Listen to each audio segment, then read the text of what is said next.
भूर्भुवस्सुवः तत्सवितुर्वरेण्यम् भर्गो देवस्य धीमहि धियो यो न प्रचोदयात्। ॐ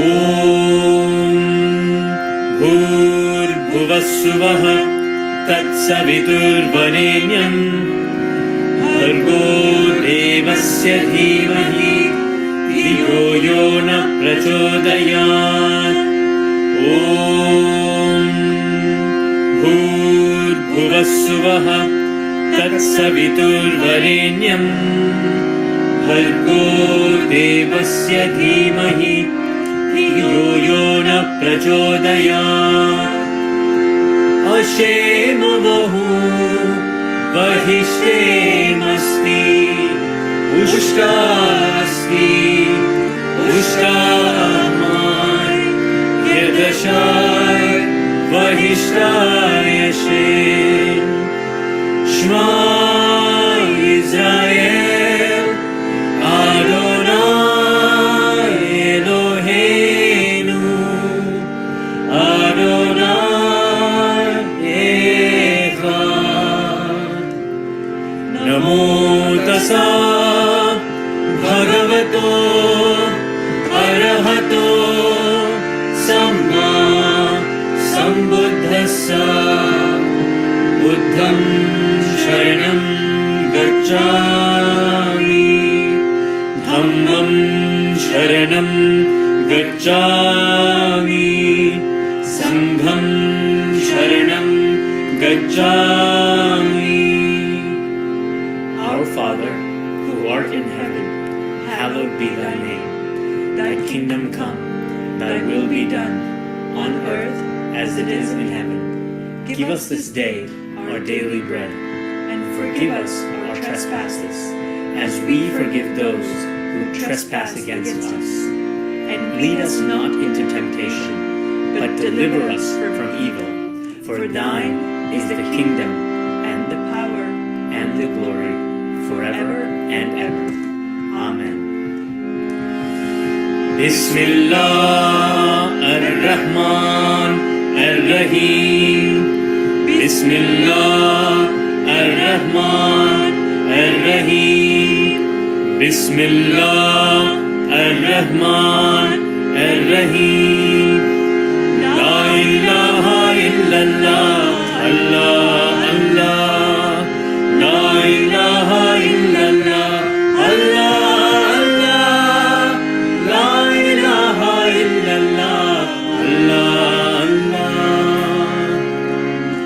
Om Saishwaraya vidmahe Satyadevaya dhimahi Tanna sarva prachodayat. Om Saishwaraya vidmahe Satyadevaya dhimahi Tanna sarva prachodayat. Om Saishwaraya vidmahe Satyadevaya dhimahi Tanna sarva prachodayat. Om Shanti Shanti Shanti.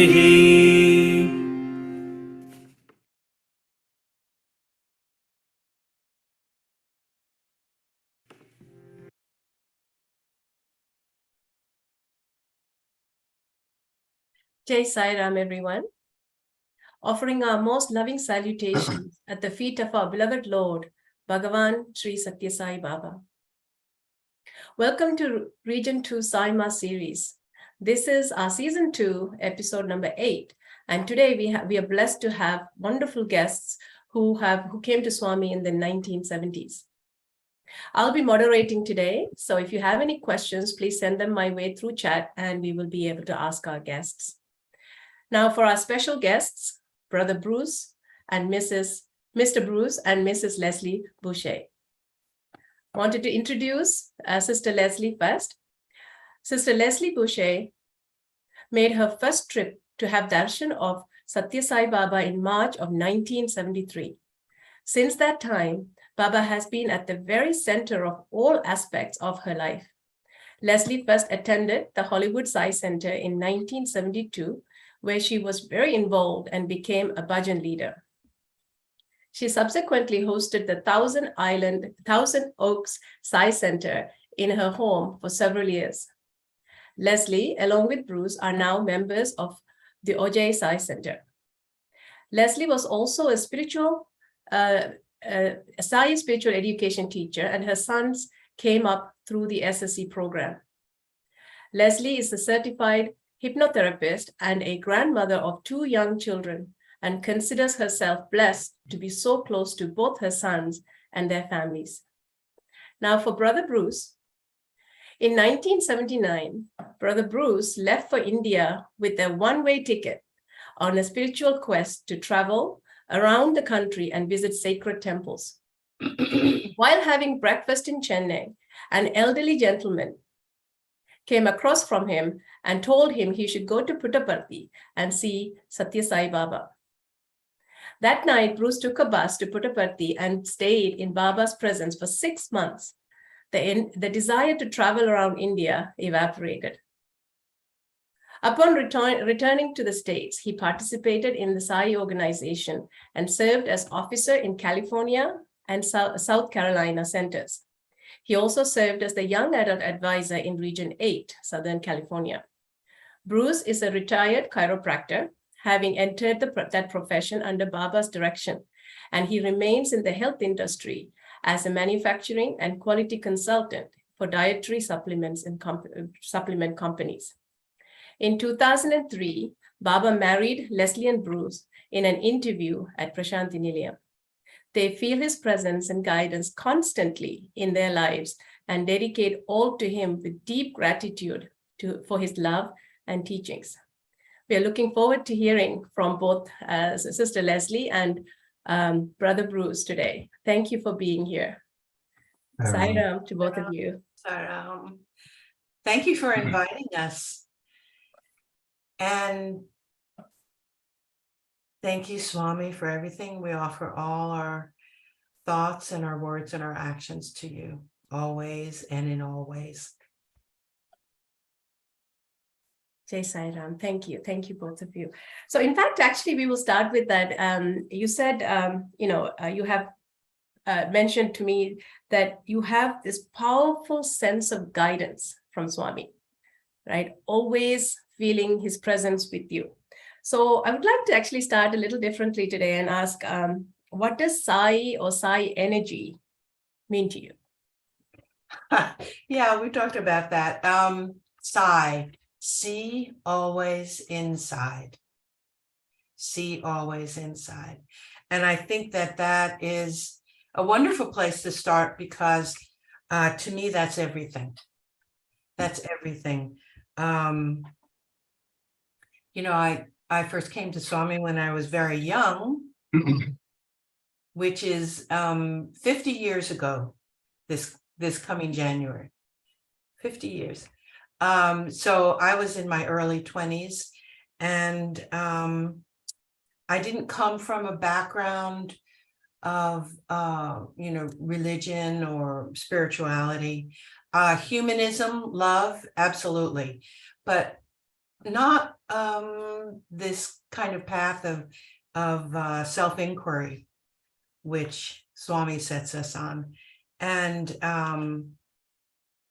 so to me, that was probably the biggest change in my life in coming to Swami was really becoming, he encourages us to become active participants in our own transformation, always turning inside. One of my favorite quotes is Swami says, your heart is the lock and your mind is the key. When you turn the key to the left, it locks. But if you turn the key to the right, it unlocks. It is the turning of the key that makes the difference. Hence, the mind is the cause for your liberation as well as your bondage. And that's kind of what I've been working on for the last 50 years, is going this way and how to work with all of that and how to control the mind, how to become less reactive, how to tap into that phenomenal, incredible, deep, unlimited source of love and guidance that we all have within us. And it is really available for all of us. And, while it was really amazing and just grace beyond belief to have been in Swami's physical presence, that guidance is there always, continues, and is there for all of us. Thank you. Thank you. How about you, Bruce? What does Sai energy or Sai stand for you? What do you... For me, it's the same thing. It's always inside. Baba said, and I've got a quote here that I think is really important. He says, the guru or the teacher need not always come in actual concrete form. He can prompt higher impulses through a friend or a book and reveal reality in a flash. And for me, my path was a little bit different than Leslie's. Is I was on a spiritual path unconsciously, so to speak, when I was really young and I wanted to be a Catholic priest. That was my upbringing. And then when I got into college, at about 18, I bought a book in a bookstore, and it was How to Meditate. And that's when I started that inner journey. And I studied different teachings. There was Swami Yogananda, and of course, Christianity, also Transcendental Meditation and Ramana Maharshi's work. I mean, a whole bunch of them.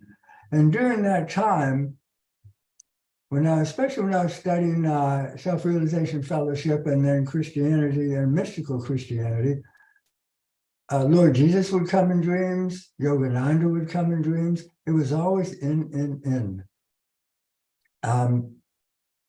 And that set the tone for my life.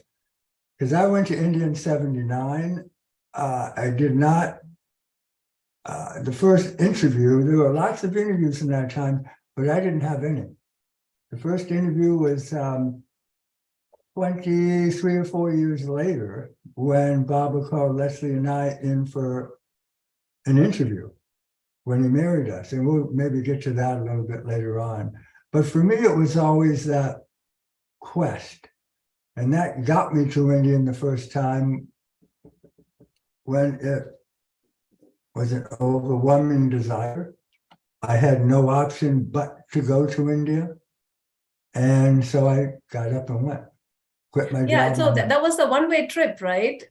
You yeah, bought that one-way was ticket, and can you take us through that journey of how you ended up at Swami's feet, although Sure. you did not know of Swami at that time when you started your quest to India?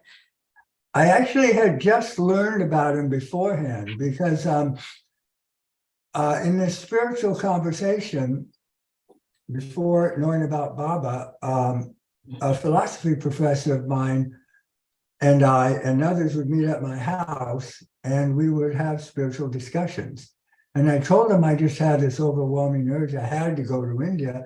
And he said, well, let me introduce you to a friend of mine who just came back. And I said, great. She had hepatitis though, so I couldn't see her right away. And when I did, she introduced me to the Sai Center in Tucson, where I was living at the time. And so I went. And when I went there, it was all, in those days, there was no English bhajans or prayer. It was all in Sanskrit or Telugu.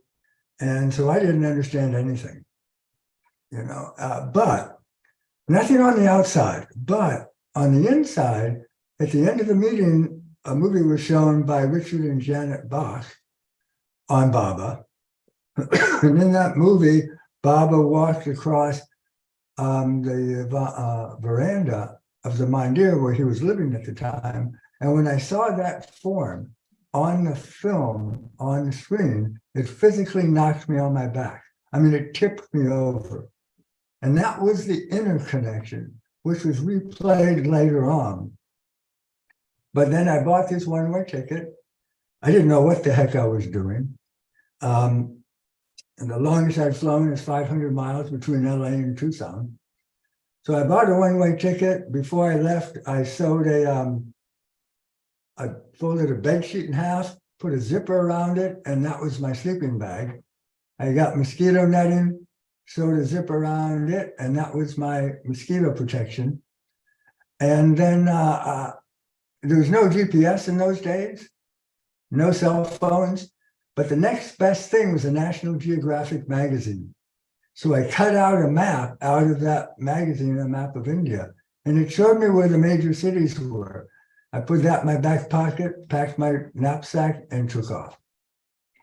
And then doing some skips, but it was like the unseen hand of Baba was always there. It was really amazing.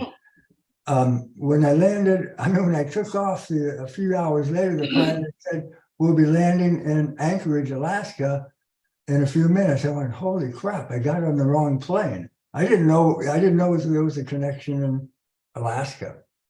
So, but then when I met a Thai couple on the plane, when we landed, we had a layover for days in Thailand. They took me home, they gave me a bed, they fed me, they gave me a tour of the Buddhist temples. It was like this hand.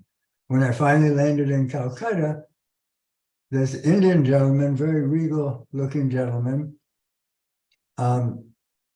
he said, where are you going to stay tonight before you fly down to Chennai? And I said, well, I'm just going to sleep here in the airport. And he said, no, don't sleep in the airport, come with me. He took me home, gave me a bed, first bath in the morning, fed me breakfast, and his driver got me back to the airport the next day.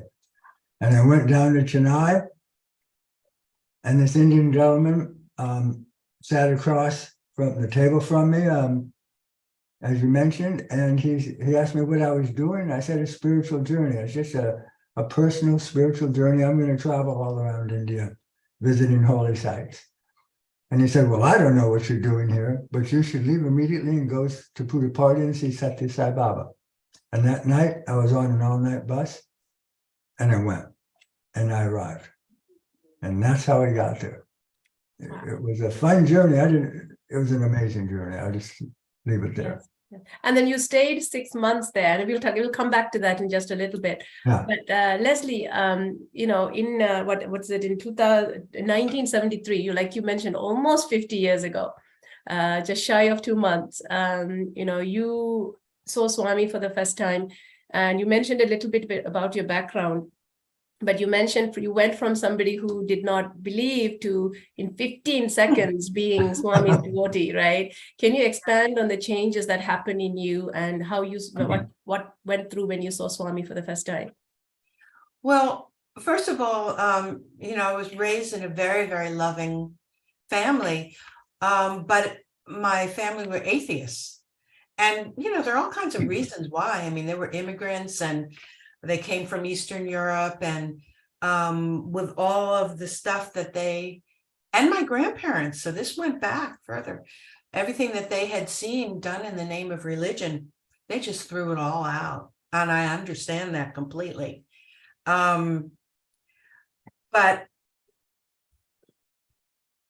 I was taken by my first husband to Indra Devi's Yoga Institute in Tecate, Mexico. It's so funny because we watched some of your other interviews. You know, I knew all of those people back in the 70s. And it's so funny because we all kind of came through a lot of the same routes. But you know, I was curious, but very kind of distant.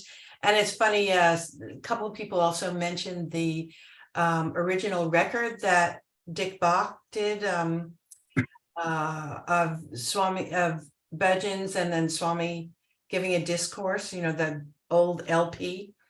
I had that LP when I was in college, when I had gone back to college, and so in 1972, I was listening to that, and I had no idea about anything, what any of it meant, but I used to walk around singing Narayana, Narayana, Om, such a Narayana, not having a clue, but it was just constantly running.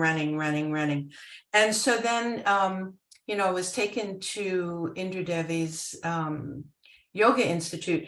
And, you know, as has been described before, she had this wonderful puja room. It was very small, but all around were pictures and photos and images of every possible teacher and form of divinity, and everything had this thick vibhuti, all of it, every picture, you know. And she also had a locket that, you know, you dry your hand and dry the locket, put it in your hand, and your hand would fill with Amrit, with a locket, a picture of Swami. Yeah. But the energy in there was what really got me. I walked in and I felt like I got just hit by a 2x4. The love was, the energy was so powerful. And I had just an instantaneous kind of heart opening, and cried. And that was it. Heart, on the heart level, instantaneous Sai devotee. Took the head a few more years, you know, for it all to come together. But Swami was very wonderful about that, because I mean, I was there in his presence just a few months later. And instead of, you know, having like right away interviews and all that kind of stuff, as some of my friends had, he brought me along very gently and slowly and lovingly. And it was just so perfect for me, because I mean, I loved Swami immediately, but there was a lot of conceptual stuff that I needed to work with before.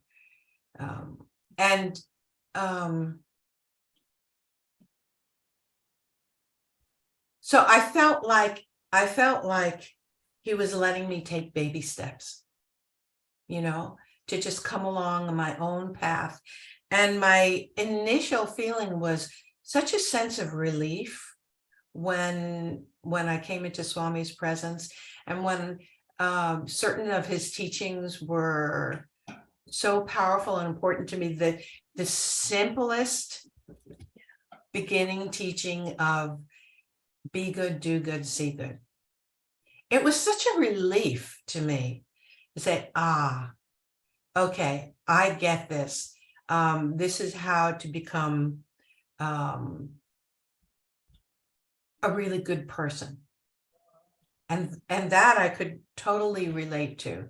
And so just for me, my whole path has been kind of a maturation process, I think, you know, of growing up with Swami. I mean, he's been the center, you know, like life is like a big tent and you have all these different poles, but there's always that center. And that's what Swami has been for me. You know, even though all the different roles and the different things we do in life, right there in the center has always been Swami since I was 22. That's amazing. So young too. So young when you went to see Swami for the first time. And then, Brother Bruce, when you went there 6 months, what happened?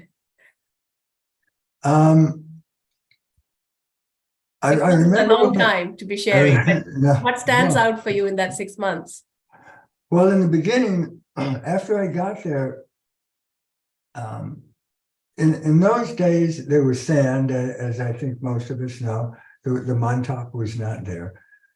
And Darshan line was 2 or 3 rows thick because there were not very many people, except for the major celebrations. But for me, Baba, I had experiences with him in Darshan line. Sometimes he would speak to me, sometimes he would just stop and stare. And like I mentioned earlier, I had, at one point I studied mystical Christianity, and that's where I was at that point in time. I kind of circled back around by the time I got to India. And so I had mystical Christianity books with me. And out in the village, I purchased a little locket that had Baba's picture on one side and Jesus on the other. And when Baba came by, I had that locket in my hand. I don't know why I did this, but I shook it up in my hand, and then I held my hand up like this above my head when he walked by. And so he walked by, he looked down at it, he put his hand on it, and he rubbed it, and then he just walked by. And I pulled the locket down, and it was Baba's image up. And that was the transition for this life, in this life, to transition to Swami. And that's where my focus then became, is on the teachings of Baba, which are very similar to Jesus, of course. But to sort of accentuate the fact that for me, it was a solo journey. The first 3 months when I was there, I was given a room by myself, which was very unusual. I did not have any roommates. And so I would go up from Darshan, go in my room, and I think we have a photograph of this later. It was very sparse, but it was just me and Baba. And in those days, you could walk around the hills out and back of Pudapati very easily, the ashram very easily. And that's what I would do, is I would walk around. I didn't know what to do. I would just stare at Baba. It was, I didn't know what was happening, but I knew I needed to be there with Swami. There was one time I was sitting in the mandir, because we could go in during bhajans, and I was sitting way in the back so I could lean on the wall and sit more comfortably. So I'm sitting in the back of the mandir, looking ahead. Baba's not in the mandir at this time, and all of a sudden, from my right side, Swami walks in.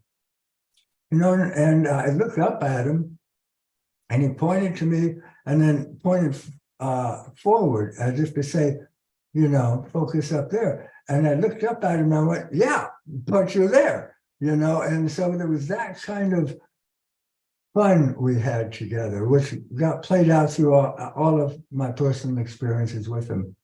But it was a reasonably quiet time in the midst of all of the hubbub that goes on, but it was a time to reflect, sit under the meditation tree up on the hill, and just be still.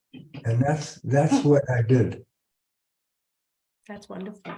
Thank you for sharing. And we have so much more to hear about what happened during that time too, but we'll come back to that.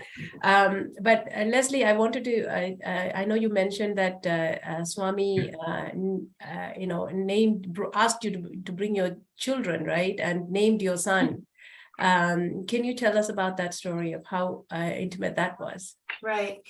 So going from not having a lot of outer interaction with Swami to a slightly challenging time. I was back and forth, and I spent a lot of time in India because my first husband and I were actually doing business there too. And we would be there for several months at a time, and lots of darshans all the time, and mostly in Whitefield in the winter. Swami was there a lot then. And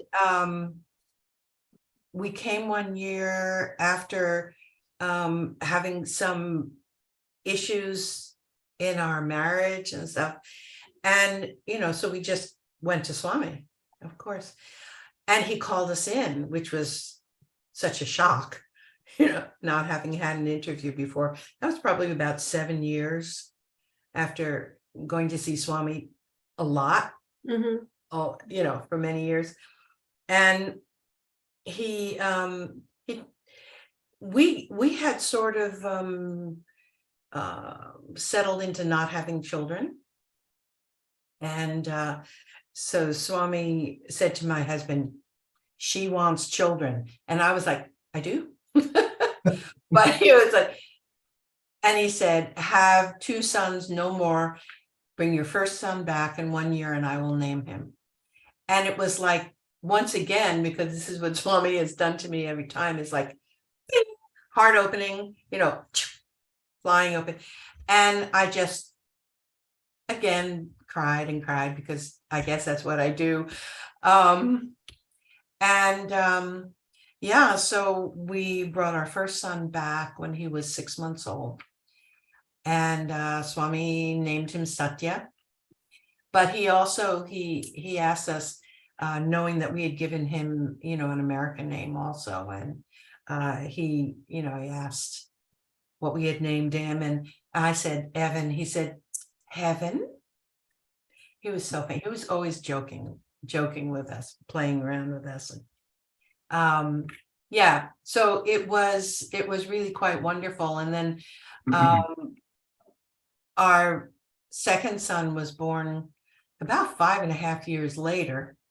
And Swami did not name him then, but fast forwarding to 2003 again, when Swami called Bruce and me and he married us, and we had 2 interviews then.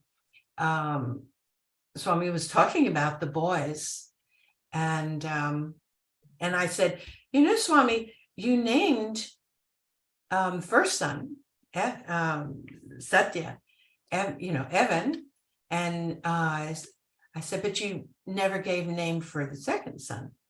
And he said, give him Satya. And I said, same name, Swami?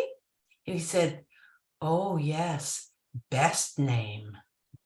It was so wonderful. And actually our sons consider this their family name. And it has gone down to the first grandson. He's also, his spiritual name, his middle name is Satya. So that's just become the family name. Oh, how wonderful. Thank you. Thank you for sharing that. What a blessing. I want to come to, we all have challenges in our lives. Challenges are challenges. It's easy for me to say, but challenges are challenges if we think they're challenges. But it's easy to say that, oh my goodness, life is all about challenges, right? And you have had your fair share of challenges yourself. And maybe Brother Bruce, we can start with yours, of how that strengthened your spiritual connections with Swami. Sure. In 2007, Leslie and I had been married for about 4 years, and we were going to,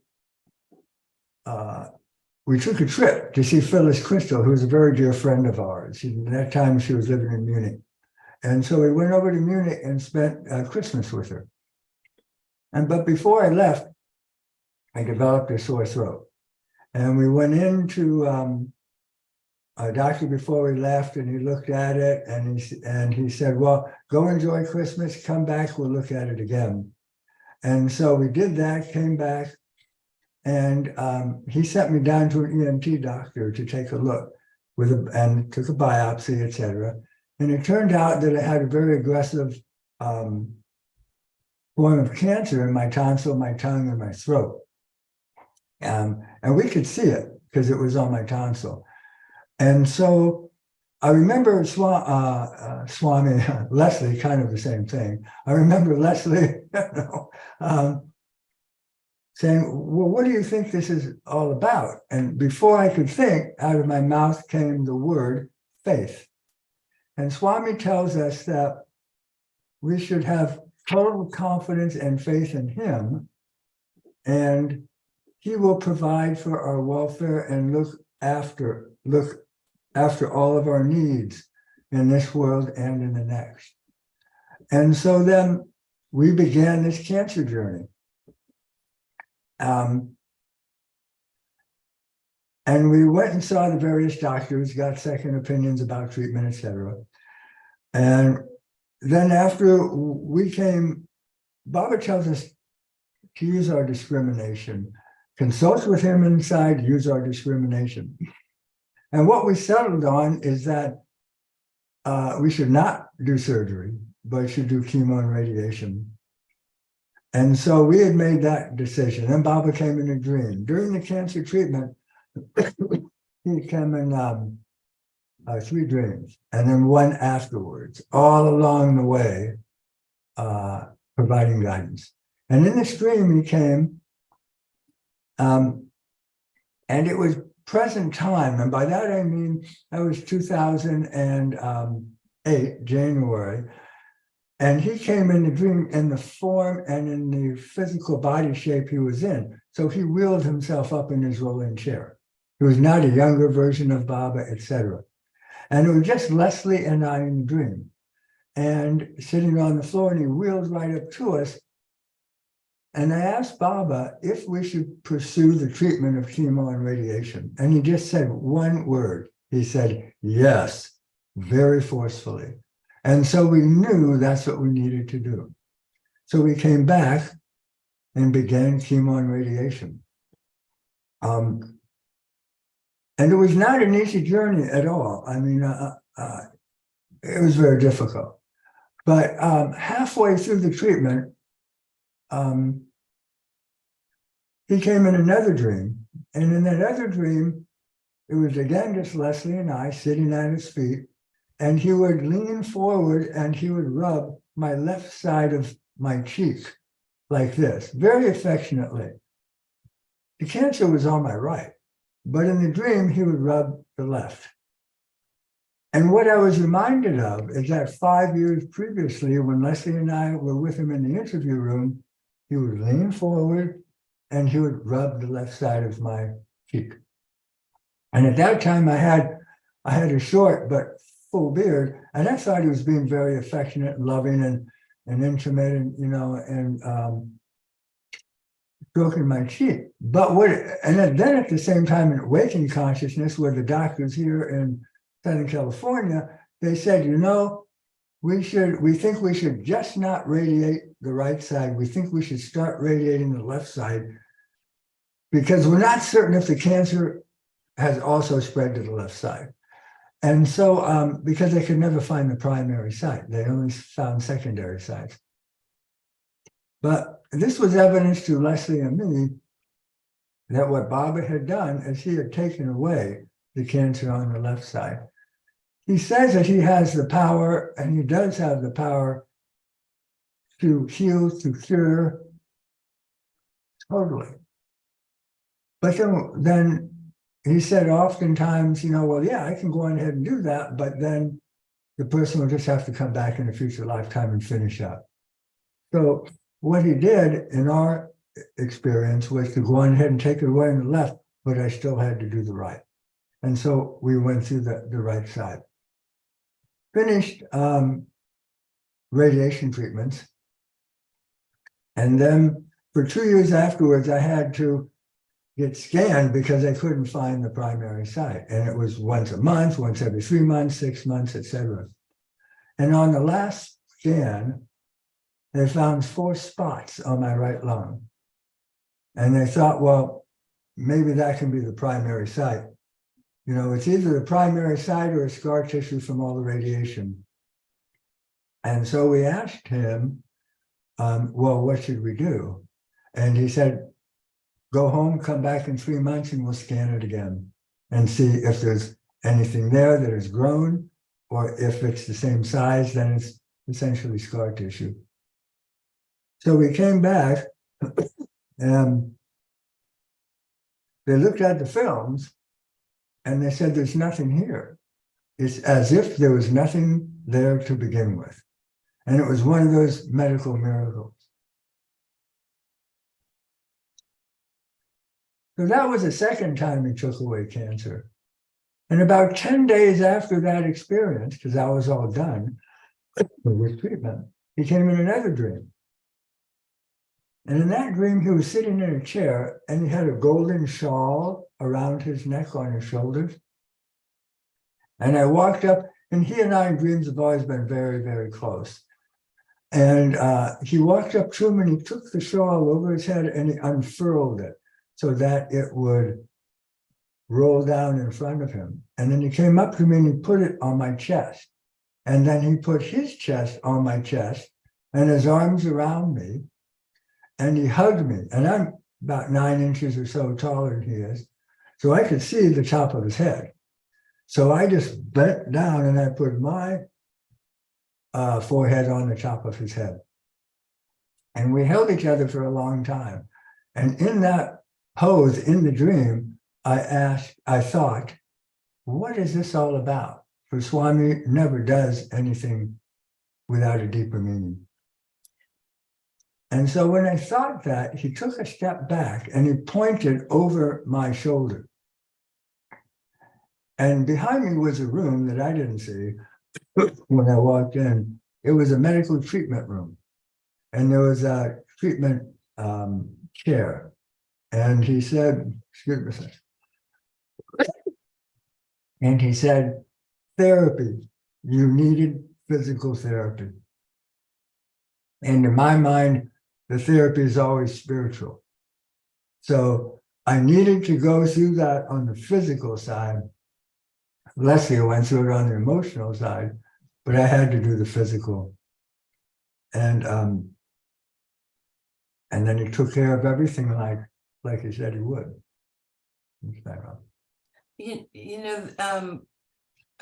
That emotional side of the journey was pretty intense.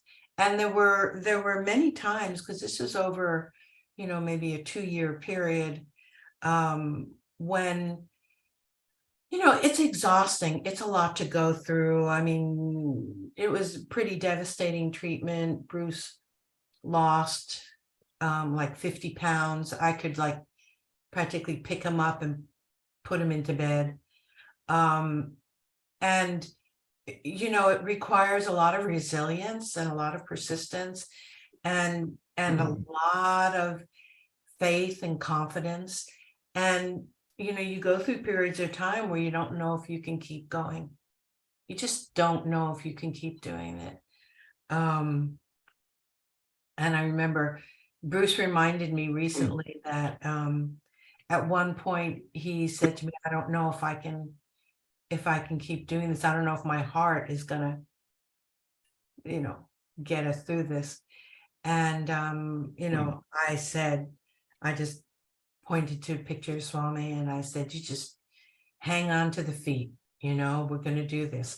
But there was one point we were, there's a road here from Ojai. It's pronounced Ojai, by the way.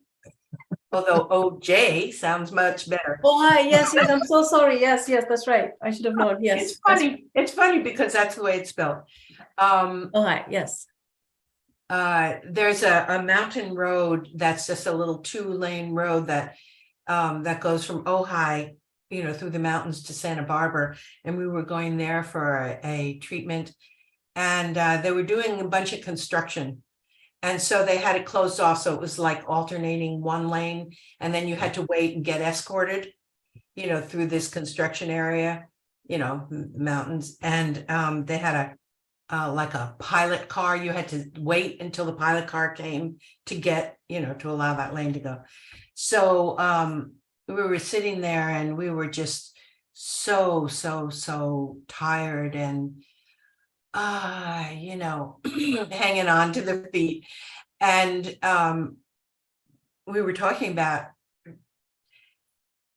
did we have the resilience to keep going with all this? What do we do? How do we keep going? And we were stopped, at our lane waiting for the pilot car to come get us. And we happened to be the first car in with this lineup of cars. And so it was a little pickup truck, and it came and, came forward, and then it turned around and backed up to us. And as it was backing up, there was this big 5-foot wide, bright orange sign that got closer and closer and closer. And all it had on it was "Follow me." Oh, And for us, it was like, yeah. he was so kind to That show was you the that way. sign, resilience, and the sign that he's there. Yes. Yeah. So, these are the ways that Swami, I mean, it's just like that quote that Bruce read before, that, the guidance, that really resonates within you can come in so many forms. Yeah. So many forms. Yeah. One time, just a really quick story that happened in Buddha Party is right along this same theme. It was during darshan, and I happened to be in the front row. It was easy to get, like I mentioned at that point. And Baba was walking by about 10 feet in front of me. And you're not supposed to do this, but I yelled out, I called out to him, and I said, "Baba, help me control my mind." And he stopped. And then he turned and pivoted toward me, and he went, "Huh?" And I said, "Monkey mind, Baba, help me control my monkey mind." And then he said, "Mad monkey mind." And he started walking toward me. And I thought, uh-oh, I'm in trouble. And he came up to me, and we're sitting cross-legged on the sand, and he kicked my thigh with his right foot. And then he lifted that foot up and he put it right on my lap, in my lap. So, and I could just hang on to that foot. And what surprised me, nobody was jumping over me to get at the, to touch him or to touch his feet. It was just one of those intimate moments in a silo where it's just God and you. And then he did that for a while, then he just lifted his foot up and walked on. And that's what we have to do, I think. It's been my experience. Like Leslie said, life is a challenge. And whatever way, we just have to have that dialogue with that divinity inside and trust and accept, and then go through life. Yeah.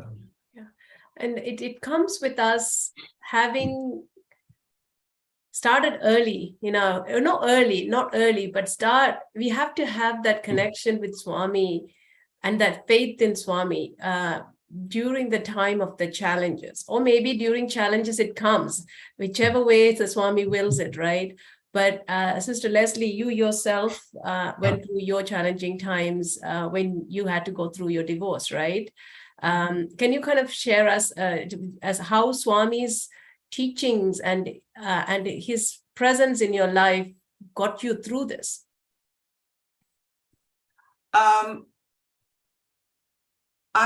I found that actually going through all of that strengthened my relationship, my inner relationship with Swami.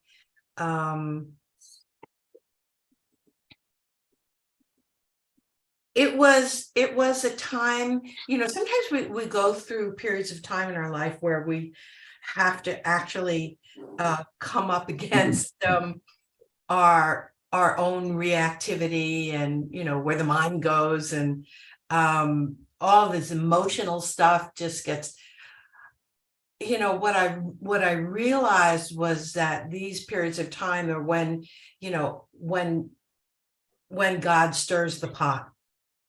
Let's really stir the pot. And what happens is that all the stuff that's down underneath that you like to pretend isn't there. What?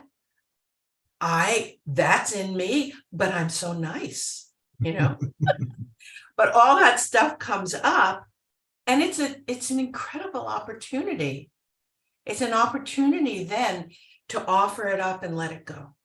I mean, and that's the thing, is to not push those things down anymore, but to let them come to the surface and then offer them up to the divine. I remember one time, this was actually in Darshan in or waiting for Swami to come out in on the ashram. And I was beginning to really have a better understanding of what surrender is. You know, like, get out of your own way and surrender, trust, and accept, you know. And I was waiting for Swami to come out, and I had this, it was like I wanted to like dig my hands in to my own rib cage and flay it open and say, here I am. But here I am, the good, the bad, the ugly, and the divine. You know, all of it. We have to offer it all. And I think that was probably one of the most important things that I learned during those divorce years when my entire life blew up, was to offer all of it. All of it.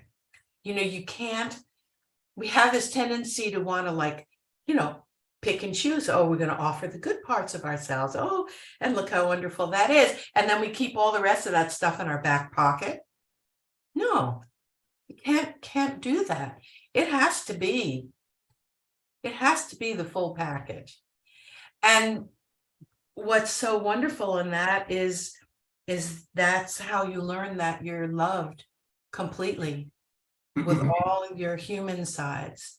One of my favorite things that I heard Swami say, which I love, which I think is Telugu, where Swami, you know, would say, "Mi intene ventene juntene kantene untunu." I am there with you, inside you, beside you, above you, below you. And, you know, we have to develop that partnership, best friend, companion, total dependence and connection with the divine, because then we start to really understand the, you know, when Swami says, you know, I'm God, but you are also, you know, what does that mean? That's like huge. Or when Swami says, be happy. What I really learned during that whole period of time is that being happy is not about the statistics of our life at all. To me, being happy is be happy anyway, you know, be happy anyway. And in a Swami held my hand through all of that. And I just more and more just turned everything over to him. And it was a time when I really had to fire up that inner relationship with Swami. I could have turned away. You know, that option is always there for all of us. We can always turn away. Thankfully, I didn't. Thankfully, I came forward towards. You know, Swami, the classic quote of Swami, take one step towards me and I will take 100 or 100 gazillion towards you. Yeah. Yeah. So, you know, I think it does come with us developing our inner connection to Swami, to the divinity, so that, you know, when challenges come, he gives us the strength to go through it. You know, it's a journey. And I think the way we go through it strengthens us, like you mentioned, but we have to have that faith as well. I know, Brother Bruce, one way of strengthening our connection to Swami is, of course, Namasmaranam, amongst many. And you have a wonderful, wonderful story inspiring story to share with your journey with Namasmaranam. So can you kind of, I know when you were in Patti, you would just follow Swami everywhere, right? And then one day you decided not to. So can you share that story, please? Sure. When Baba was, sometimes he would leave Puja Party and then he'd go up to Whitefield to Vrindavan.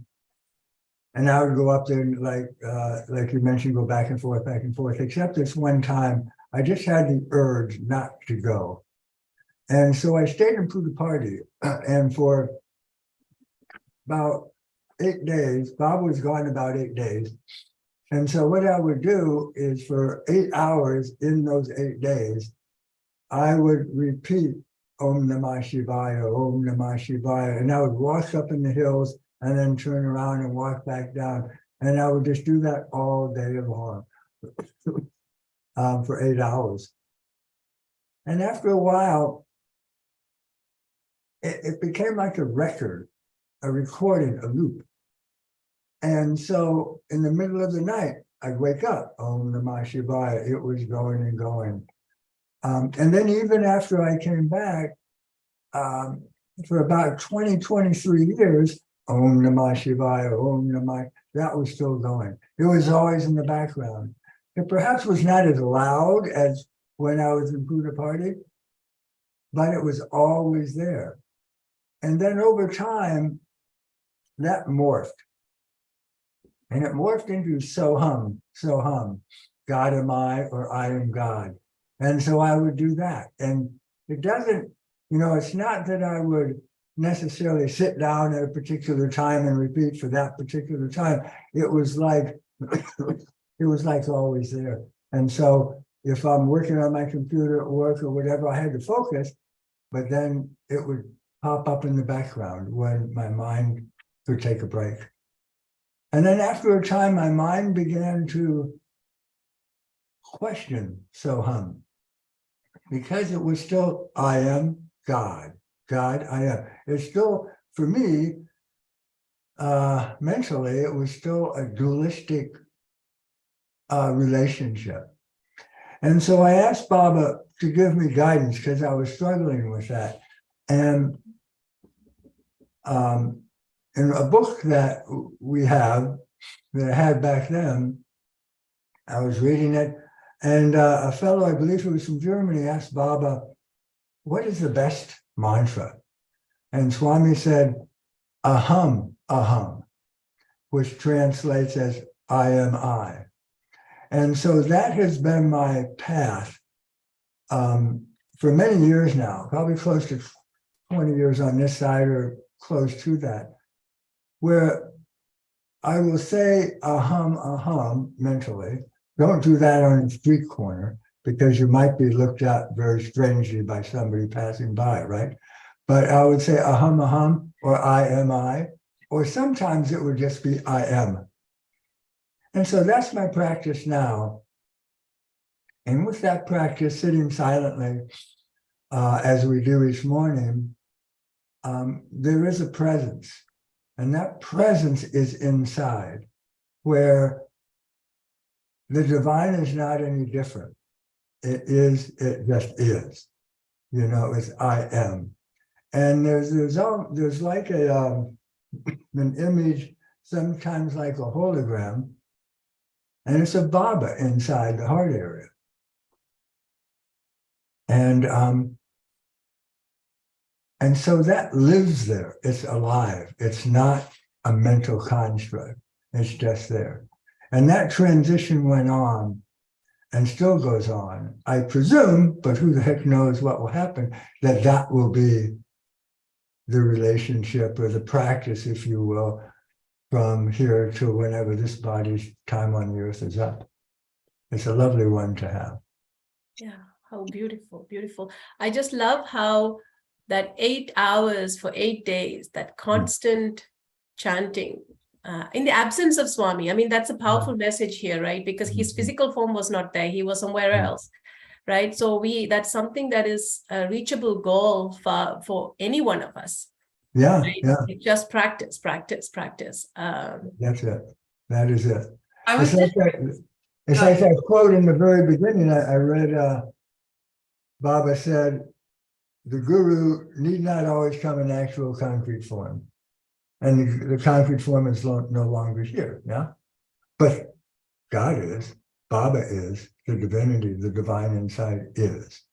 And we can have an intimate relationship with that. Just very quickly, I was also previously married and divorced for about 5 years. My job at that time was traveling around a lot. But when I come back to South Carolina, where I was living at the time, and living by myself, I would prepare dinner at night. And what I would do is I'd prepare dinner and I'd prepare a second plate for Baba. Same thing I had. And I'd set up the plate, set it up on the table, silverware, napkin, the whole ball of wax. And I would sit there and have a conversation with him, like as if he was physically there. And we were having dinner together. And that's the relationship inside. The presence is there. You know, we don't have to doubt it at all. It's just there. So. Leslie, you were going to say something. Oh no, I was reminded suddenly of an experience I had where Swami really brought home, you know, that it's not about being on the ashram. It's not about being in his physical presence. I had a very close friend named Carolyn, and we met on the ashram, like in, I think, 1980. And so one year, this was after I was already divorced, and so I was traveling to India solo at that point. And Carol and I decided to take a road trip. And this was one of those times when sitting in darshan, I had many of those times in darshan where the entire time that I was there, I was always in the back 40, you know, because it's all just, you know, it was always just through chit lines, you know, it was not in my hands, and I was never a, you know, special seating person or anything like that. And so I was always way far back, which actually in many ways I loved, because you just focus, you know, you just focus on real darshan, you know, sight and presence of the divine, not, oh, will you look at me, right? I mean, the real direction. But so we decided to take this road trip, and we were going to go to Ramana Maharshi's ashram and down to Pondicherry to Sri Aurobindo's birthplace. I mean, his where he lived, and you know, it was a spiritual road trip. And it was so interesting. After being just totally back with no close connection with Swami and all, every place we went, doors were flung open for us. We had experiences of, like, we were at Ramana Ashram, and everything was closed up. It was lunchtime, and all these people, you know, were there in cars in the parking lot. Suddenly this this man coming out to just the two, and he says, "Shh, come with me." Right? And he takes us over to the room where Ramana Maharshi, you know, where his divan is, and where he used to meditate and teach and all that stuff. And he flings the doors open, pushes us in, and closes doors behind us, and leaves us in there by ourselves for 20 minutes. And we had the same experience. And, you know, I mean, we're just like being handed all these experiences.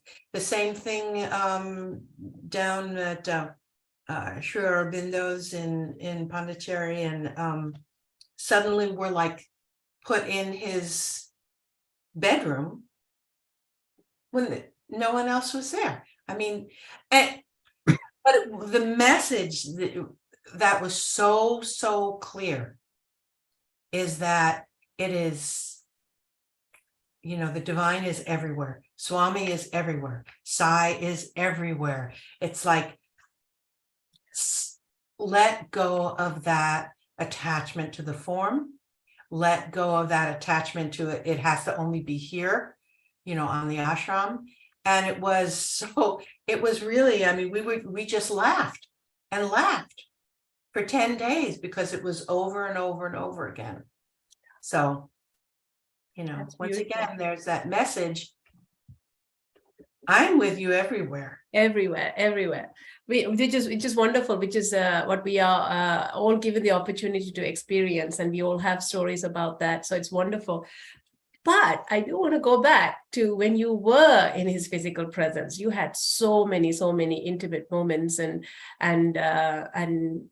laughter and holding hands and just that connection physically in his presence. Just love to hear some of those stories. So who would like to start? It's up to you. Well, why don't you start with the interviews and the marriage? Okay. Bruce and I had, interestingly enough, we were match made by Phyllis Crystal. And she, because she said that Swami prompted her. We had both been single for 5 years. And so we went to India together. We went to the ashram. We went to go see Swami just to say thanks. I had not had an interview for 23 years. And at that point, Bruce had never had an interview. And we were so far beyond any expectations or even any desire, because, the interview was really for both of us our path. So it was right, not even in the mind at all. So we go there, and we had ordered wedding rings. Bruce had already asked me to marry him. I had said yes. And our rings came early. So Bruce had them in his hand. We were just going to sit there and darshan and soak up the vibes, and just sit there and thank Swami for bringing us together, for his great gift of that. And remarkably enough, just through the regular lottery system, the chit lines, we both ended up in the front row, me on the ladies' side, Bruce on the men's side. And sitting there and thinking, oh, well, that's really nice. That's nice. We'll get a nice close-up darshan.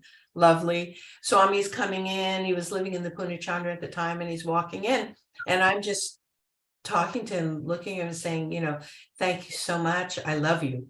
That was basically the message over and over and over again. Thank you. I love you. Thank you. I love you. And Swami came, and all of a sudden I realized, oh my God, he's coming over to me. And I'm like, and he came right over and did the usual pleasantries, and then said, go inside. He said, where is husband? Over there. And it was actually pretty funny, because I'm sort of silly this way. When Swami said, I went, it's like so total shock. And I mean, it was like such a surprise. And everybody around me was laughing, and all the ladies across the way were laughing. And a lot of people there know me there for a long time. And the Swami's walking away. He started the whole tenor of this thing with this. He looks over his shoulder and says to me, are you happy now? And I said, yes, Swami. So I went in and all the silliness is going on, because I'm up there going, Bruce, come on. I'm standing up in the veranda saying, come on.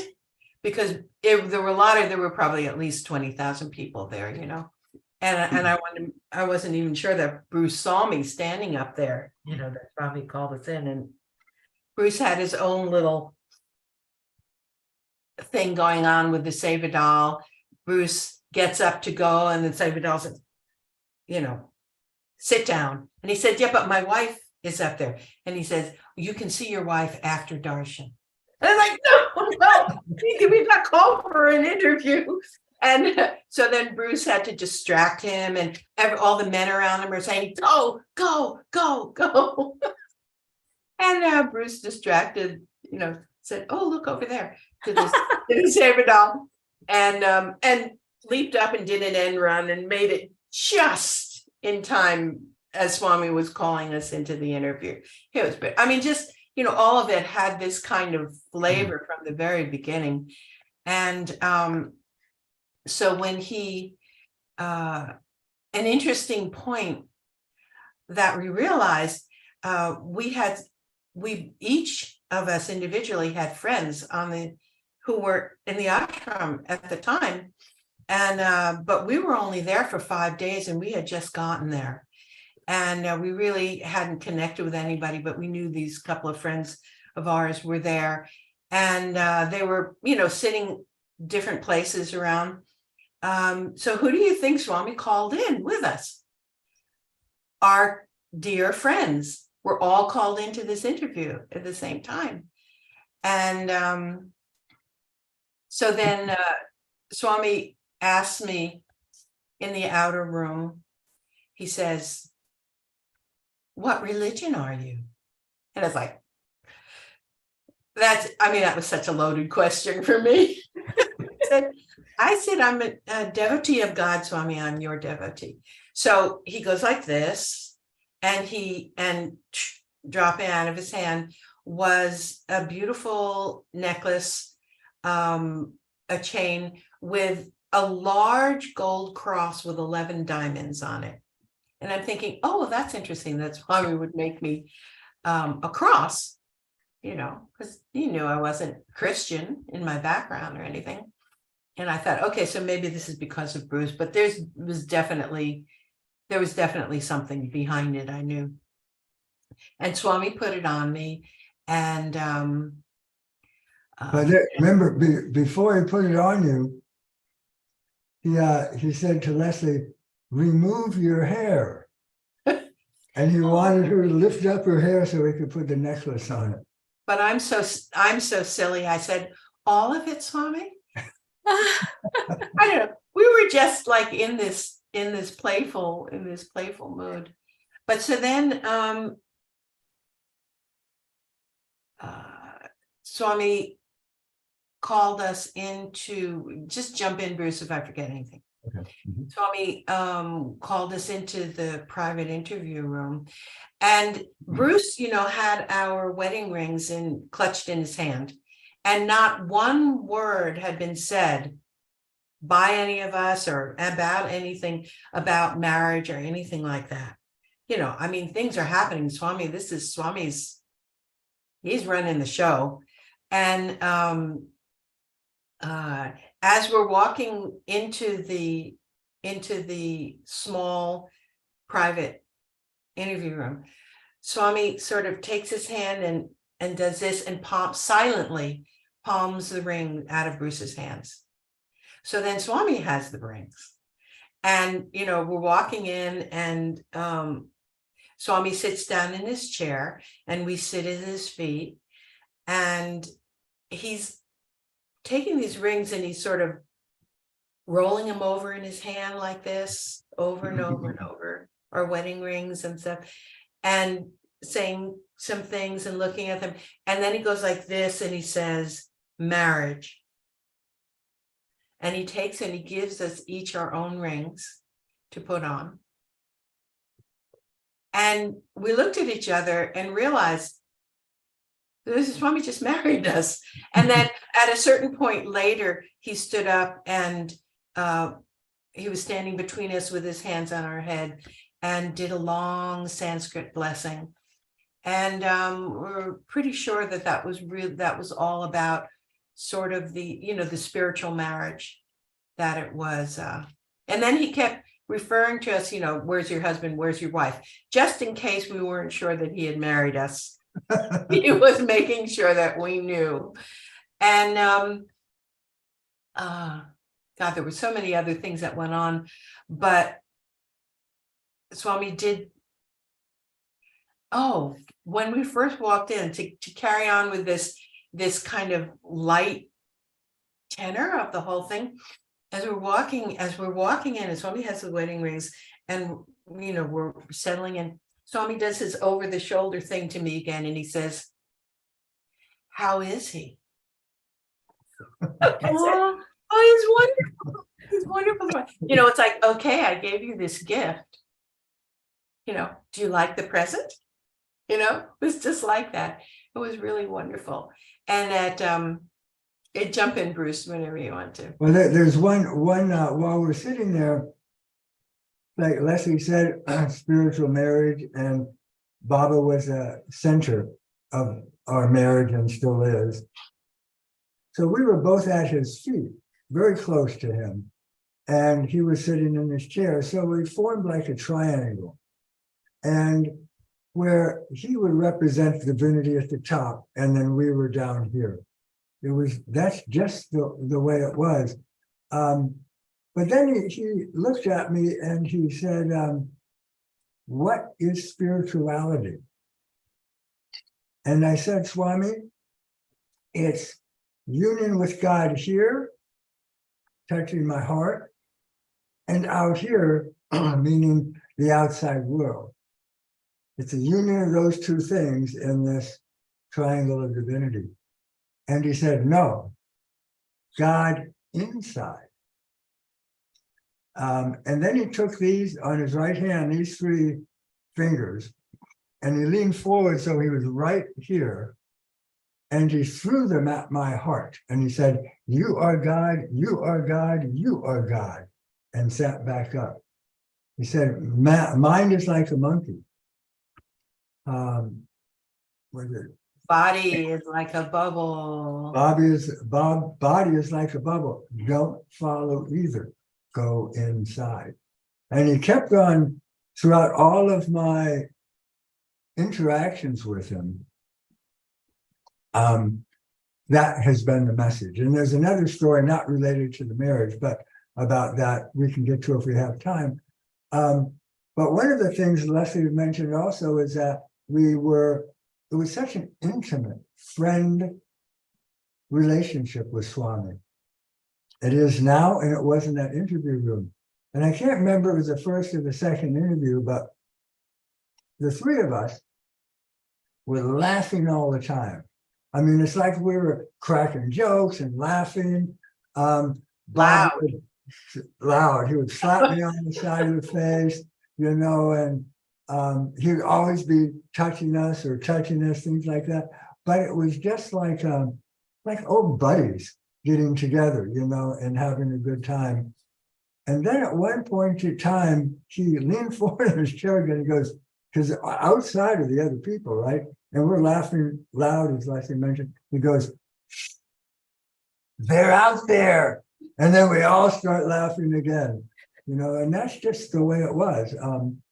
Well, let me carry on with the story of these interviews. And Swami told us that he would see us again before we left, because we were only there on the ashram for 5 days. And you never knew at the time what that meant, this life, some other life before you leave your body, I don't know. But so for the next 2 days, Swami did call us in on the third morning.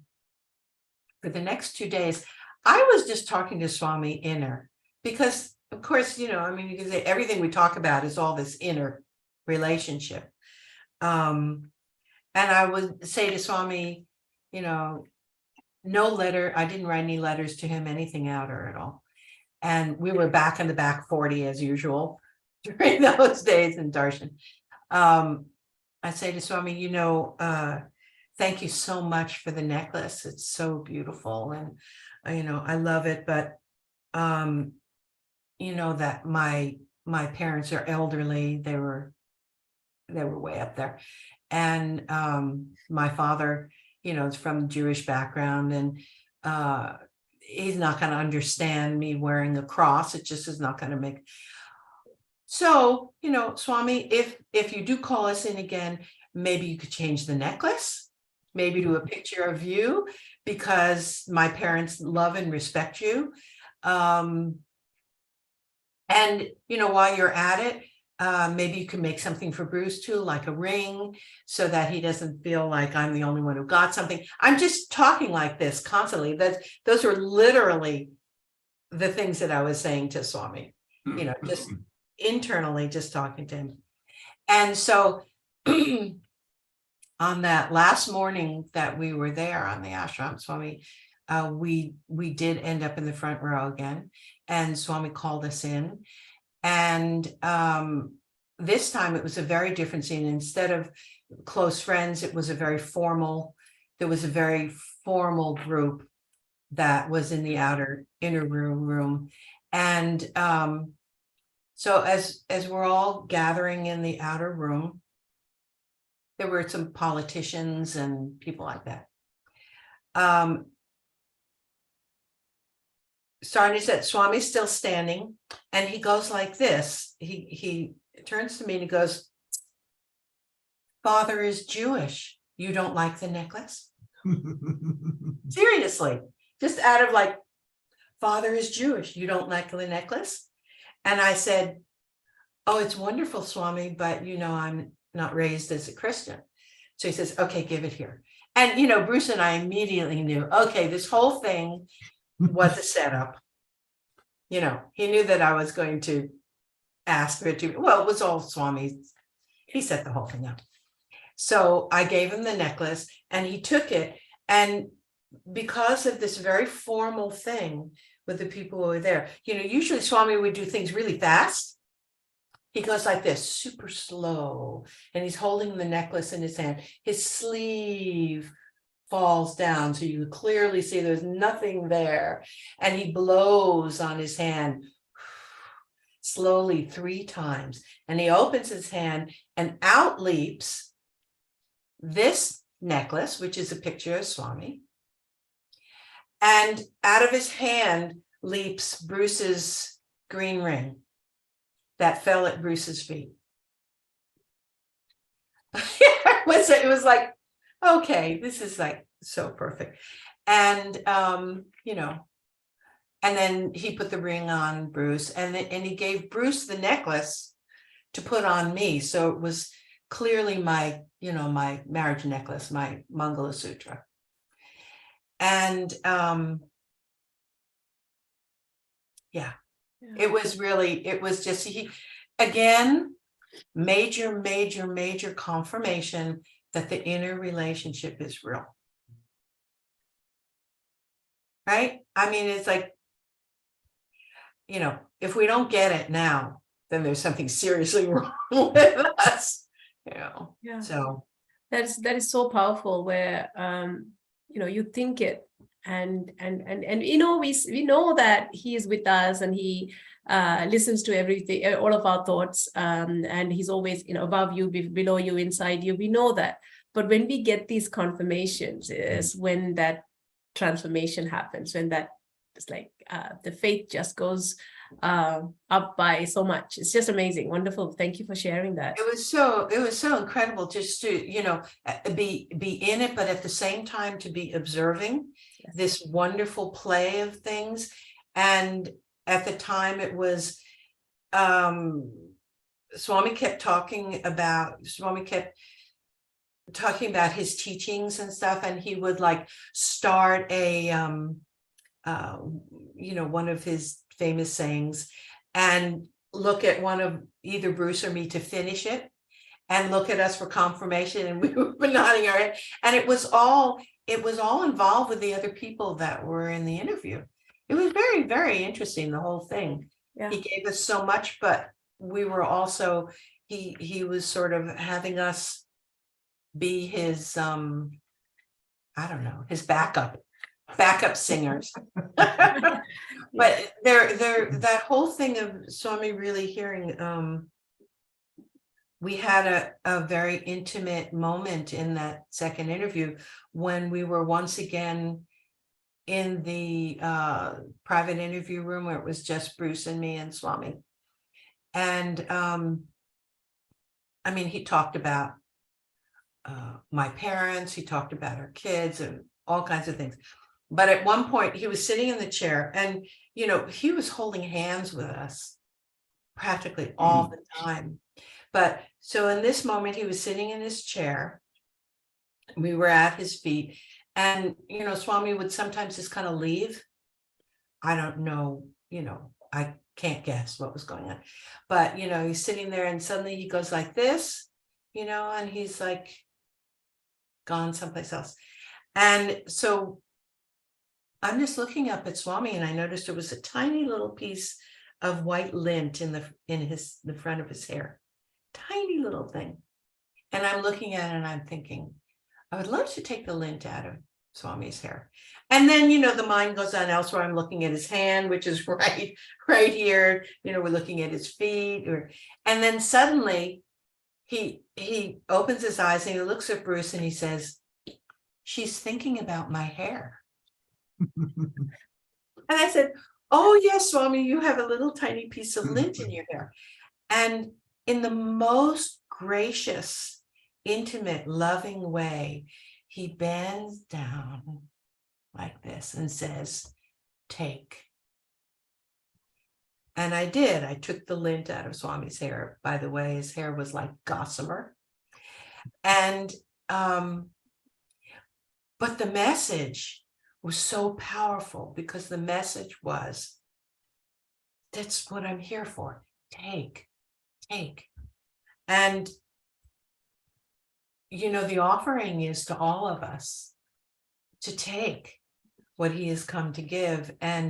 But it's our responsibility to come forward and to meet that incredible offering of love and guidance. And, you know, to me, that was like, I hear that all the time. Take.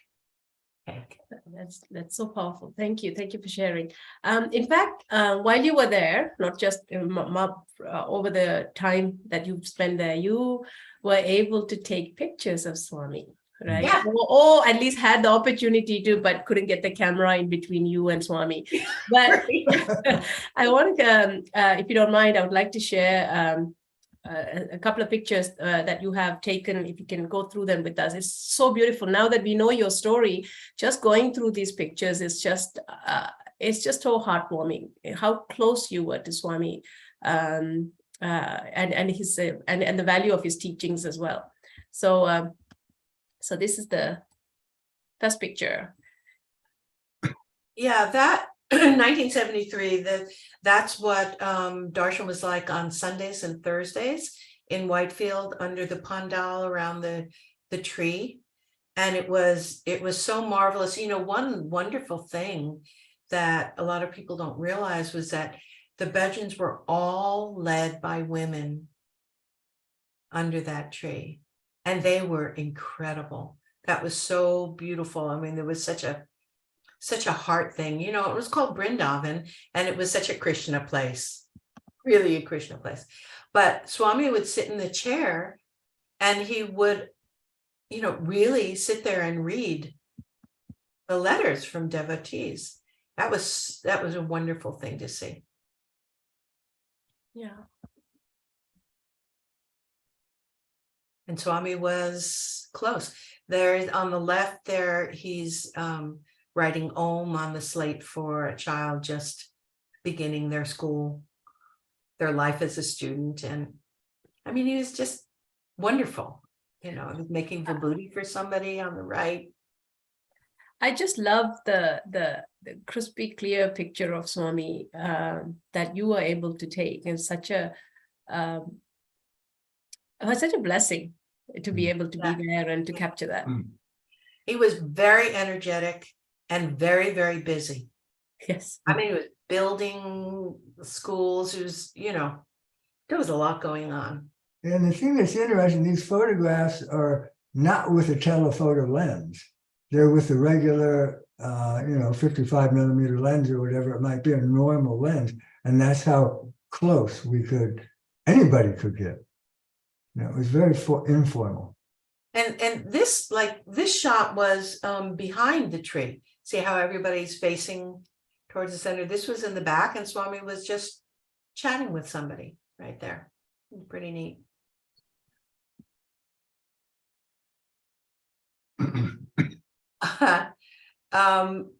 Over there, that's me. That was what Darshan was like. Not on a Sunday or Thursday, but during the week. 2 lines. If you were in the second line, you felt so far away from Swami. It's like hysterical to think about it now, but just waiting for Swami to come out, and then on the right side, he would walk. This was the drive that was lined by flame trees, leading up to the gate to Swami's house. And you know, he would kind of go back and forth from men's side to ladies' side. Yeah. And Bruce, you took these pictures. Yeah, this was at Buddha party in the ashram for Shantinilium, and it was relative on regular days. It was calm, and Baba, you can see there on the left, he is just you couldn't tell sometimes if he was gliding across the sand or if he was actually taking physical steps like we do. It was just such a magical period. The on the right is the mandir, which is the same one, looks the same now, except there's no pond top, as you can see. There's no, it's sand, and there's a Ganesha statue, a little Sarvadharma, not Sarvadharma, but stupa in the middle, and you could stand up, you could bring a book in, you could make photographs. It was just a lovely, lovely time. This is more of that, right? Yeah. Yeah. Yeah. What it was like, you know, and it was wonderful at sunset. And it's so funny. I think it was either Howard or Phil talked about the same thing. But late in the afternoon at Darshan, you would see like a flock of black crows fly in, and then it was a flock of white egrets. And there was this wonderful play and dance of life all around, right over the mandir. It was really beautiful. This is great, such a great photo, right? This is Amazing. such a beautiful, beautiful picture of it's just so heartwarming to watch, see a picture like this, and to know that, you know, it was, you know, your camera, you're taking it, just the quality of this picture is just amazing, amazing. And, you know, I often, right from the very beginning, had the experience of seeing Swami's aura. I mean, you could really see this amazing light, this aura that would billow behind him as he would move. It was very fascinating. And then there were times when, like, Swami would be sitting in later years in Whitefield in the Darshan hall that was built. You know, as I said, there was very much a Krishna place. You would look and Swami would actually be blue, you know, and I would say to a friend, does he look blue to you? You know, and we would all see, yeah, Swami was blue. And there were just some amazing things about seeing him in the physical and the form. It was incredible. Yeah, I mean, okay, that's such a classic shot. In the early 70s, that's what Swami's birthplace looked like. And there was just a little sign that said Swami's birthplace. That was it. And then in later years, finally, you know, it got fixed up. It is a really nice Shiva temple there. And I love the Nandi bowl. Yeah. That's in front. I love the fact that we call this downtown Puttaparthi. Yeah, it was a hustle and a bustle, that's for sure. You just had to watch out where you were walking, but everything else was just amazingly simple and beautiful. Yeah, there was no paved road. No paved road. And yeah.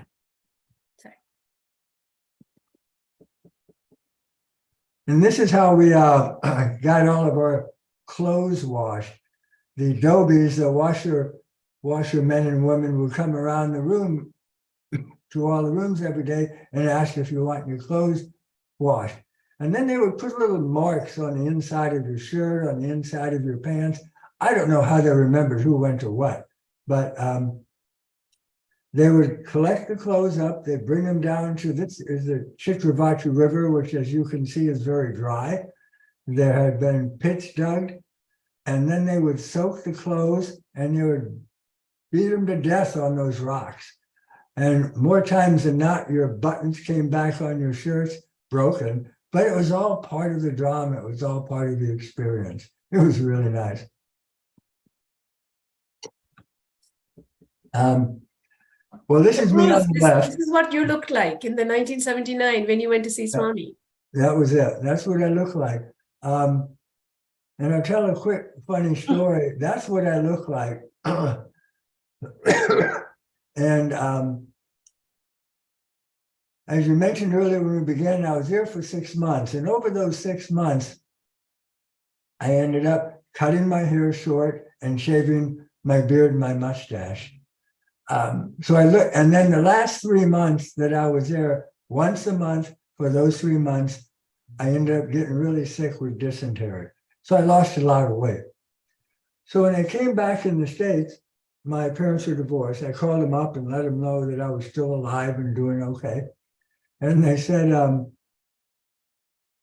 well, your brother's getting married. I said, okay, I'll come down for the wedding. Because I flew into Seattle. And I came down and met my mother at her house. And then I met my dad at church. And he was up in the front. And I walked up to him and I put out my hands to give him a hug. And he said, hi, I'm Ray Bouche, Brian's father. And I said, I know, I'm Bruce, your son. And he just about lost it there. He did not recognize me at all because I looked so different. It was really funny. On the right, that's my room of 3 months with no roommate. I mean, it was very sparse. That's the sleeping bag I said I sewed together with a bed sheet. And It's wonderful that you were able to capture this picture as well to kind of tell a story. It's really amazing. Thank you for sharing these. sure. Oh, look, Leslie. Yeah. Oh, look at that black hair. Once upon a time. Yeah, that's with my older son on the ashram, his first trip, and we were on our way either to or from darshan, and it was pretty amazing having a baby on the ashram. And we always laugh that just before Swami would come out, the energy would take this just really rise and all the babies would start crying. And so I spent more darshans in those days standing behind the wall, because once the babies start crying, you get kicked out. So yeah, but it was wonderful. Yeah. And Yeah, go ahead, Bruce. I would say the flip side of that, the babies would start crying, but there were big crows that were in the trees around the darshan area, going caw, caw, caw all the time. But when Baba walked out, silence. All of the birds stopped making noise. And then the little babies took over and they started yelling. Well, it got kicked out.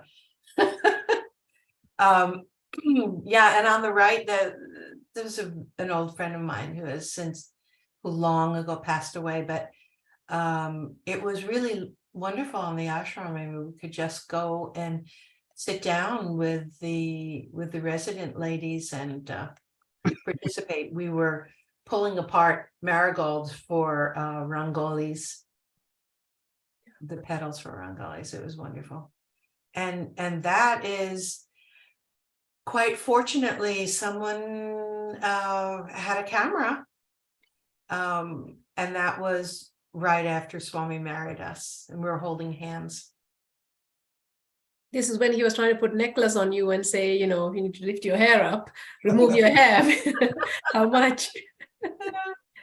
Yes, Yeah. wonderful, beautiful. Look at how Swami's just, I mean, of course it's Swami, but it's just radiant. It's amazing. It's wonderful.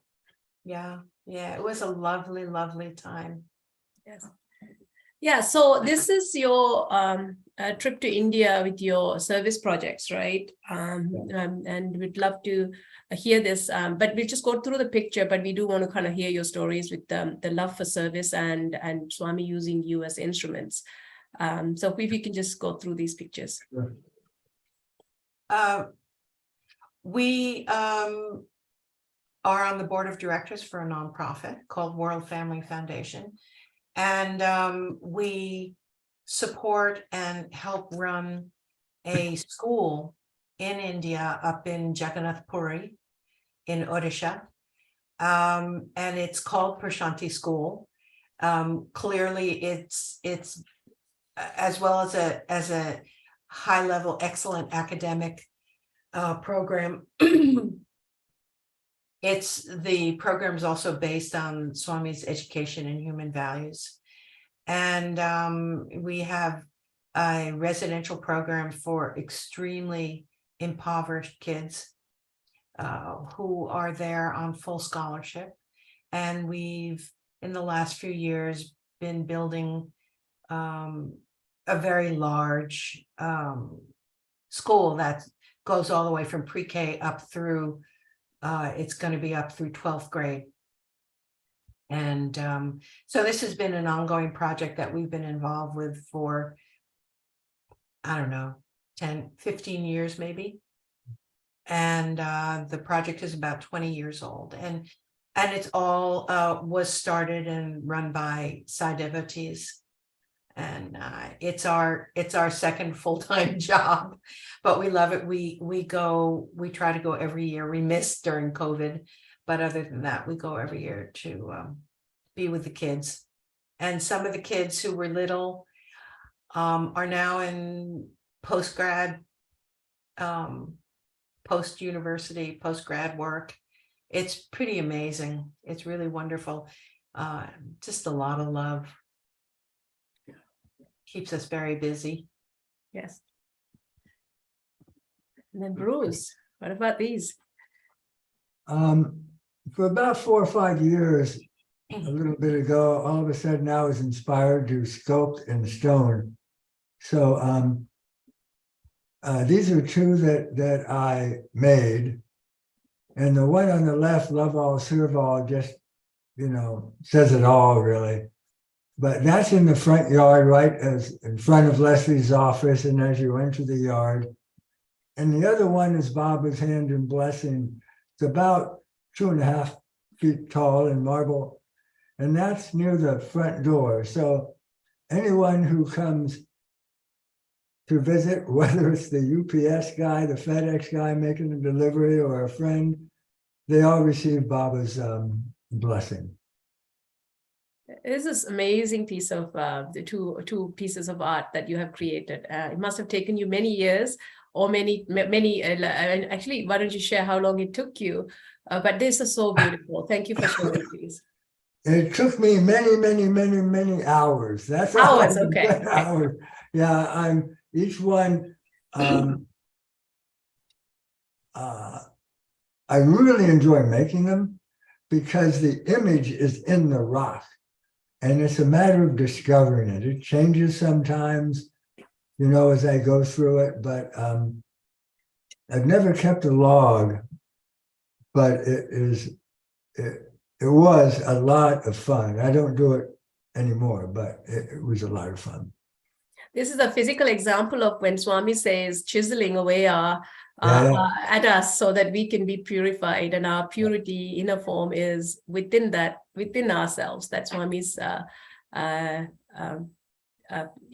cleansing us with, and that's basically what you have shown with these sculptures. So thank you. Yeah. Thank you. Thank you.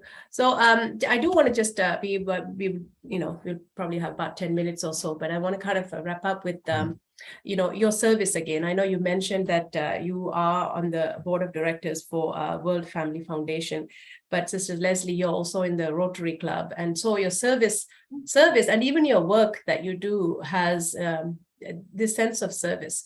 How do you bring Swami in? How do you practice Swami's, make him the central when you're doing your service? Because I know you mentioned that, Swami is the doer, and we have to let him, we have to get ourselves out of the way so he can do his work. So can you expand on that? And that's actually something that we can also learn, all of us listening, that whether we are at work or home or whatever, how to let Swami do his work. I think the first thing to really, really, really get on the gut level is that there is no like spiritual life and worldly life. That's completely ridiculous. It's all the spiritual path. Everything in our lives is the spiritual path. Our relationships, our work, whether we consider, sadhana, it's all sadhana. It really is. And so, I begin every day with, my personal way of offering everything is, to think through me and feel through me, see and hear, listen, understand, and speak, act, and love through me, and dedicate every single thing. The way that I work is basically through me, not by me. I know that any client who comes into work, it's not me, it's Swami doing it all. And I think that what happens, whether in our relationships or anything else, is that there's part of us that can stand back and really take a look at how we're doing, and to just kindly and gently say, okay, there was a little reactivity in there, we'll do better next time. And just know that all of this is, what was that thing? There's a great, Baba said, I have it on my posted to remember it on my monitor. The diamond becomes brighter with the cutting of more facets. And that's what's going on every day in everything that we do. It's like you were saying about Bruce and the chiseling and all of it is that, and that's what it's all for. And service, let me be an instrument. In you,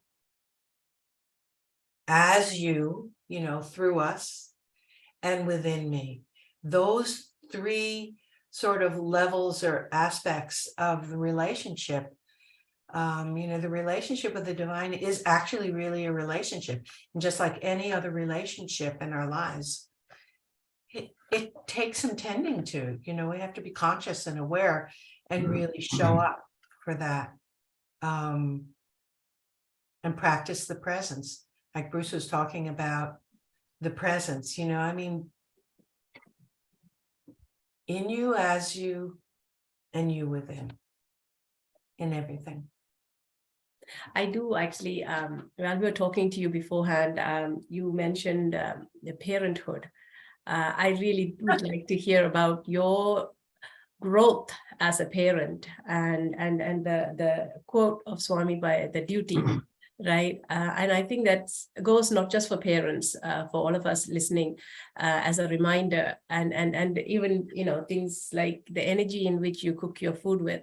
Just so many wonderful messages that comes out of that. Can you share what comes to your mind when it comes to being a parent or Okay. household? Well, the one quote from very early on that I started to really understand it through parenthood was that famous one that we all love that says, duty without love is deplorable. I mean, that's a heavy word, deplorable. Duty with love is desirable. Love without duty is divine. And that's, really the progression that we, that's where the growth is that we can participate with ourselves, with awareness and consciousness and, watching our words, action, thought, character, and heart, for instance, all of those kinds of things. It's like moving from just doing duty, what we're supposed to do, to bringing trying to do everything with love. And then from there, moving to that place where everything is love, period. And, being a parent is probably the most challenging role in life, because I had one good thing. Since Swami told me to have those kids, I knew from the beginning, before they were born, that they were not mine. They didn't belong to me, that they were, the divine's children. They were Swami's children. And my job was caretaker and guide and, doing all those kinds of things. And I think that when we learn really healthy, compassionate, loving detachment, it really helps us to negotiate that minefield, parenting and family, in a much, much better way. Again, it's almost like getting out of the way and allowing the divine to speak through us and act through us and make those decisions. I don't know if there was anything else. Thank you. That was beautiful. Thank you so much. And Bruce, just to conclude, what is your favorite quote of Swami's? Or it doesn't have to be Swami's. What do you live by?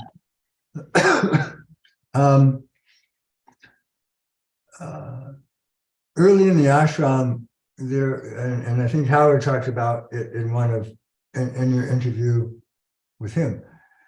He and others would paint signs around the ashram, and at that time they were all over the ashram. They were like the size 3 feet tall and 18 inches wide.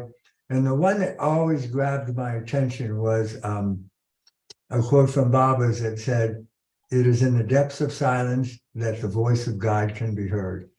And that, and whether they were dreams or conversations with Baba or interactions in Darshan line, that is the one that has been sort of the guiding light. And then his early statement was always my life. He would say, "My life is my message." But then he changed it and he said, "Your lives are my message." And it's to be and act and see the divinity inside and act it out. It's not a concept or a construct that we just hold separately from ourselves. It's who we are. And it could be, for me, it can be as simple as smiling at a clerk in a grocery store or a hardware store. It's just recognizing and holding on a subtle level that they are in fact also divine. See them inside, not outside. And there's a nice quote that Bruce and I were reading recently. There, Swami says, "Picture a rosary of several types of beads. The string passes through each and holds all the beads together, no doubt, but it is only in the transparent beads that the string is visible. So too, make yourself transparent, free from the wish and will that hide or befog only then can the inner motivator be seen. And I think that's kind of, that sense both Bruce and I both get of becoming more and more transparent. Yeah. Becoming, letting that divine shine through, that's the only important thing is to be the instrument and to let that shine through. Yeah. Thank you. Thank you. We are so grateful both of you were able to join us today for this beautiful satsang. We've gone over, but we could continue talking. There's so much more that we could talk about, but I think we will start wrapping up. But just before we conclude with the closing prayers, would you like to share anything as a closing remark? Thank you. Yes, thank you very much. It's lovely to revisit these experiences again. It's Baba's presence in another way. It's lovely. There are stories, of course, we were able to experience them, but I've said, and I believe there are also now everybody else's stories. Yes. Who have been able to hear them, and whatever resonates, it's lovely. So, Hearing your stories allows us to also feel and connect with Swami, right? Yeah. So it is a story journey that is available for all of us to learn from, connect with, and also go for that inner journey by practicing. And so many valuable messages of Tia Swami that you have shared here today. And thank you for that. It's always a great blessing to have a chance to talk about Swami. That's a blessing for us. Thank you. Thank you, both of you. Jai Sai Ram, everybody.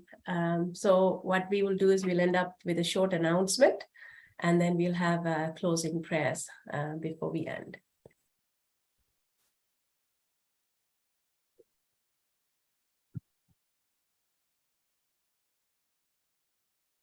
Can we move on to the next couple of slides? Yes, one more, please. Thank you. Jai Sai Ram, everybody. On Thursdays, we have our prayer, Gayatri chanting for peace, love, and harmony from 9 p.m. to 9:15 p.m. You can dial in by 701-802-5145, and the access code is 380-9510 pound. And then the other announcement we'd like to make is that Sai Cares is available for anybody who is in need of any support. I'm just going to read what is there so that that I stick to all the ways in which Sai Cares is available for you. Sai Cares is a free and confidential helpline to assist all of our Sai brothers and sisters in need. We assist many areas of need, including elder care, technology, emotional support, medical guidance, and many others. Any support you need, feel free to connect either through the website, www.saicares.org. Password is not needed. You can also call dial Sai 857 dial Sai, or you can email help@saicares.org. After the closing prayers, we'll have this slide up again so that in case you'd like to take notes, you can. Thank you all for joining. May you have a wonderful rest of the week. Jai Sai Ram.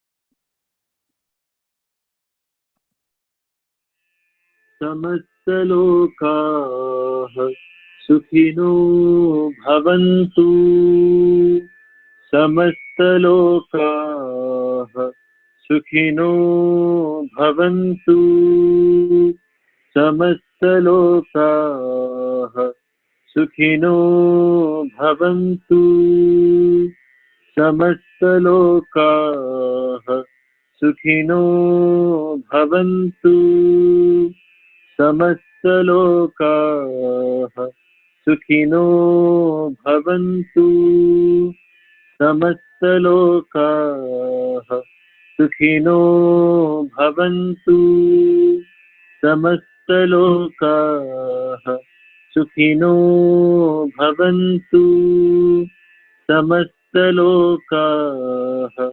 सुखिनो भवन्तु समस्तलोकाः सुखिनो भवन्तु ॐ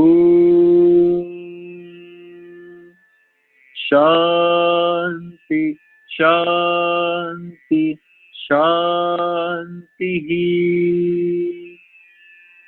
peace, peace, peace, peace on earth, peace, peace, peace for all the universe,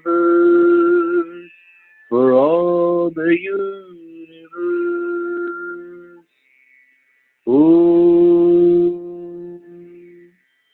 Shanti, Shanti, Shanti.